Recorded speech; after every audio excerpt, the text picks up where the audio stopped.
আসসালামু আলাইকুম সবাইকে। আশা করি সবাই ভালো আছেন। আজকে সকাল সকাল উঠে গেলাম, তো এই তো আমি নাস্তা নিয়ে বসেছি খাওয়ার জন্য। আজকের নাস্তায় ছিল চা, বিস্কিট অ্যান্ড কমলা আর কোয়েল পাখির ডিম। তো আজকে আমি সেই আগের মতোই নাস্তা নিয়ে খেলাম। তো আজকে রান্নাঘরে যা দেখি আম্মুর প্রায় ভাত রান্না হওয়ার কাছাকাছি। এদিকে আম্মু আজকে হয়তো ডিম ডিম রান্না করব, তাই একটু ডিমগুলা সিদ্ধ করে নিছে।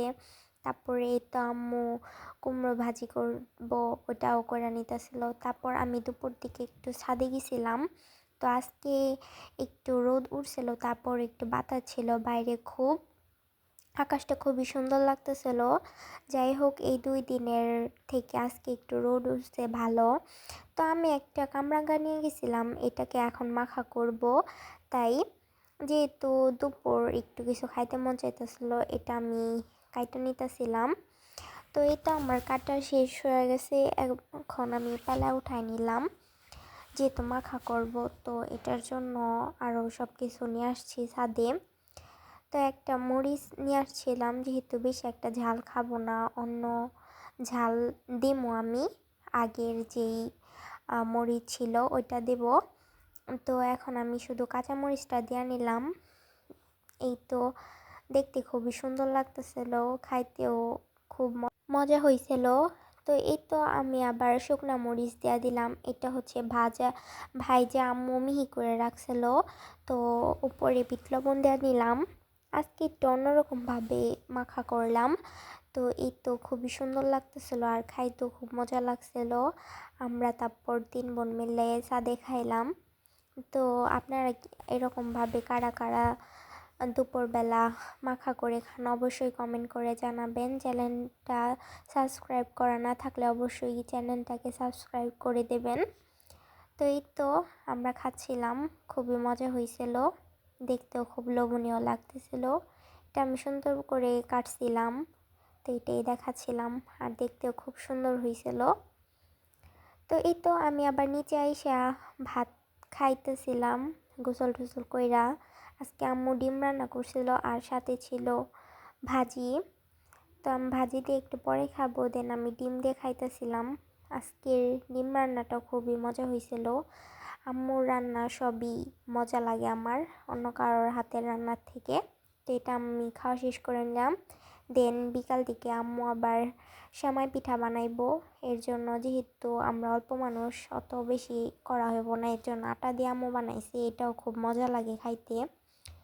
কারা কারা শীতের মধ্যে পিঠাটা বানিয়ে খান অবশ্যই কমেন্ট করে জানাবেন। তো এই তো আমার আম্মু এটাকে তৈরি করে নিতেছিল, দেখতে খুবই সুন্দর লাগতেছিল। আমিও সাথে একটু হেল্প করছি। তো এই তো হয়ে যাওয়ার পরে আম্মু এটাকে সাথে সাথে রান্না করে নেবে। আম্মু এখানে চিনি আর হচ্ছে মিঠাই দিয়ে এটাকে জাল দিতেছিল। দেন তারপর অনেকগুলা গরুর দুধ দিছিল, অনেক ঘন হয়েছিল দুধগুলা দেওয়ার কারণে, যেহেতু এটার খুব সুন্দর একটা ঘ্রাণ আসতেছিল, খাইতেও বেশ মজা হয়েছিল।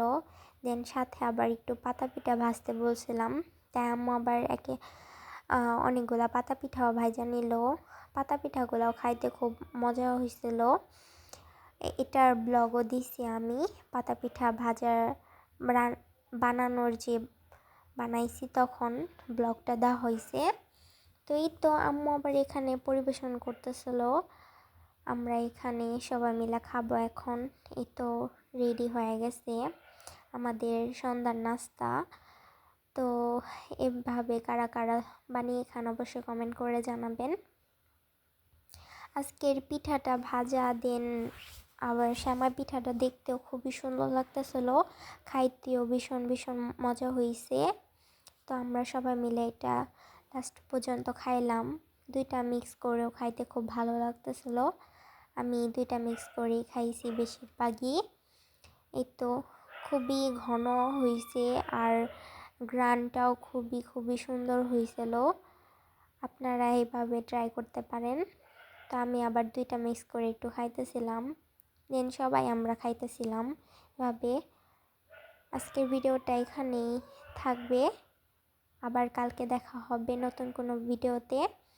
অবশ্যই ভালো থাকবেন। আসসালামু আলাইকুম। ভালো লাগলে লাইক কমেন্ট শেয়ার করবেন।